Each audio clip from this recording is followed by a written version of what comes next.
As Destiny 1 is coming to an end and with not much left to do that we haven't done already, we have all the gear, don't even pop 3 coins anymore. Our vaults are full, all characters maxed, all raids and challenges done. It's time to say farewell. Kind of. I know I'll continue playing, running trials, raids, what have you, but for the most part it's coming to a wonderful conclusion with a glorious endgame. 4 raids for us to play, trials is still going on, I'm sure Iron Banner will continue. The sun is setting on Destiny 1 on the horizon. We could see a future coming in D2. But until then, here's my final review, basically, of Destiny, or Destiny 1. For me, it all started after the beta. I was on Xbox One at the time, but switched over to PS4 for House of Wolves after getting jelly of the PS4 players getting more to explore in Destiny than Xbox players. More specifically, the Hawkmoon. Wanted that one. Ended up getting it on PS4. Very excited about that. The hype began for me probably about 2 months before it was coming out. I started listening to podcasts, the OG in my opinion, Guardian of Destiny, aka Guardian Radio, Mark Turcott, Bife, Bell Bunny, his buddy K-Dub, Mace Sean on there. Say hi, Daddy. I'm hoping not forgetting anybody, but I listened to them all. You know,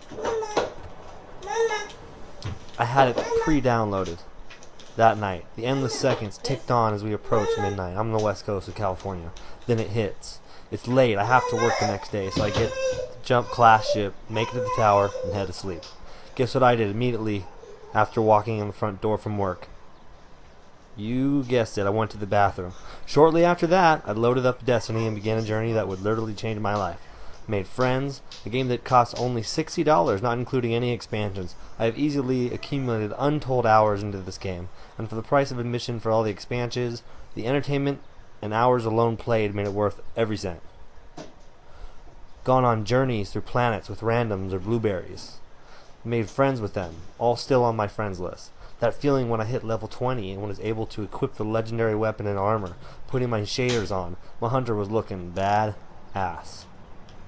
That's why we play. This shared world loot shooter. We want to get loot. We play for loot, to look cool. I don't know about you, but the amount of options I have at this point in Destiny to look how I want are seemingly endless. We have enjoyed a wonderful experience, sun up to sundown. If you're watching this, we can all agree you like the game. If you're listening to this, this is also going to be a video.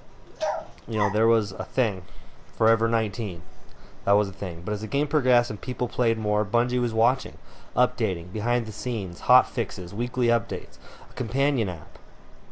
This game was an ever-evolving, expertly orchestrated work of art. Yeah, there were a few content droughts, but you know what? There are other games out there that you could play during those times. Dark Below brings a new raid, new gear, new weapons, armor, exotic strikes, among other things.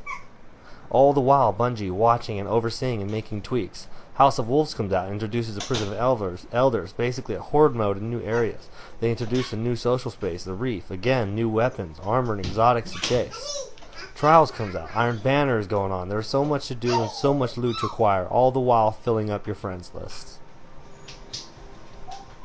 Taken King comes out and adds 3 new subclasses, a new patrol zone with an arcade type mode in Court of Oryx, a new raid, bigger than Vaulted Glass.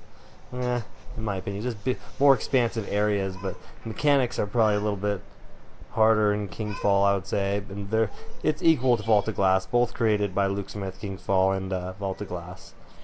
Props to him and the entire team. Expanded vault space, new campaign, armor, weapon exotic quests. The list goes on with this ever-changing game. Taken King really changed the way we played Destiny and marked a new era in the game as we know it today. There were sweeping changes that the Taken King did, which I won't go over here. Just too much to explain, but it is what is so great about this game and its developer, Bungie and Activision.